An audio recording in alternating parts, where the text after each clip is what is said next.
Okay, here we go. We're going to talk about solutions. Okay, solutions are lots and lots and lots of different things. Let's do some examples.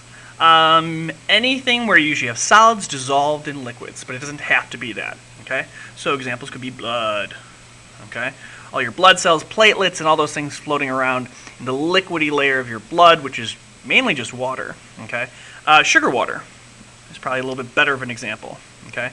And we'll talk about concentrations and all that kind of stuff. Okay, these things are very important in chemistry. We're talking about concentration. If you relate this back to biology and what you learned last year, we have words like hypertonic and hypotonic. Hypertonic, hypotonic. Okay, so if you have a solution that is hypertonic, tons of sugar in it, lots of solvents, which are all these things that you can't see on here because it didn't copy well. If you have something that's hypotonic, there's a lot more water, okay, or a lot more solvent, okay. So solute is whatever is dissolved. That would be the sugar, okay. And your solvent would be your water. Make sure you guys can see that. Water. Okay. All right. Up here is homogeneous. We know what this means. Same throughout. Okay?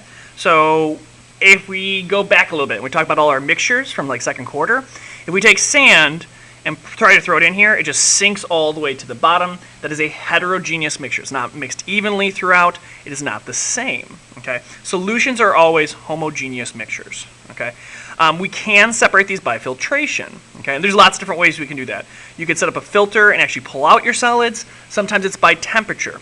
If you take salt water, and if you just heat it up, you're just left with just all your salt, basically. Okay, and that's how your separation. So you can separate by temperature. You can separate by filtration. And then you can also chemically separate things. So you can add other chemicals that will combine to whatever your solute is and pull all those out of solution. Okay, so those are probably the three big ways: temperature, filtration, and then chemical. Adding different chemicals to combine onto your solutes and actually pull them out of your solvent. Okay, not all solutions are liquids. So for example, you can have solid and liquid. Like we just said, sugar dissolved in water. Sugar dissolved in H2O. You can have a gas in a liquid, okay, like carbonated pop. Other things are just like fish tank, okay? Fish breathe oxygen. They do not breathe water. There's oxygen molecules in your water. Okay, so we have O2 and we also have carbon dioxide floating around in your water, okay? That's what is floating across the gills. That's what fish are pulling out. They cannot breathe water. Other examples are solids and solids. Brass, marble, granite, gold. All of these things are different solids mixed together.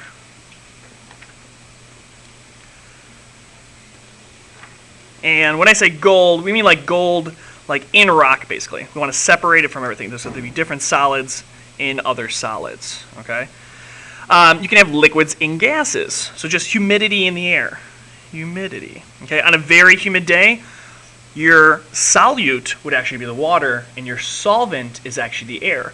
All of that, so humidity or just H2O in the air.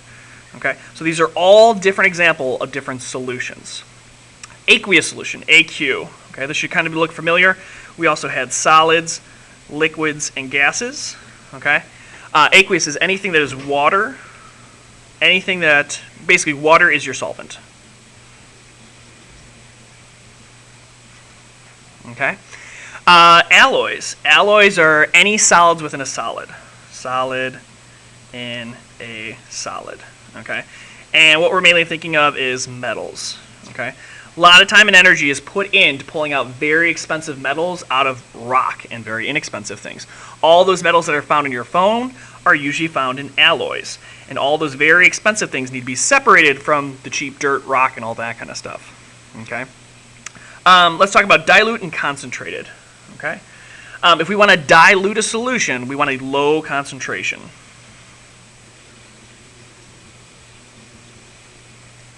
So we want a small amount of solute compared to our solvent.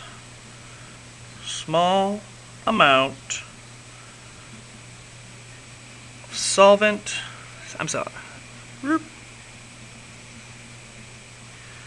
compared to, small amount of solute compared to our solvent.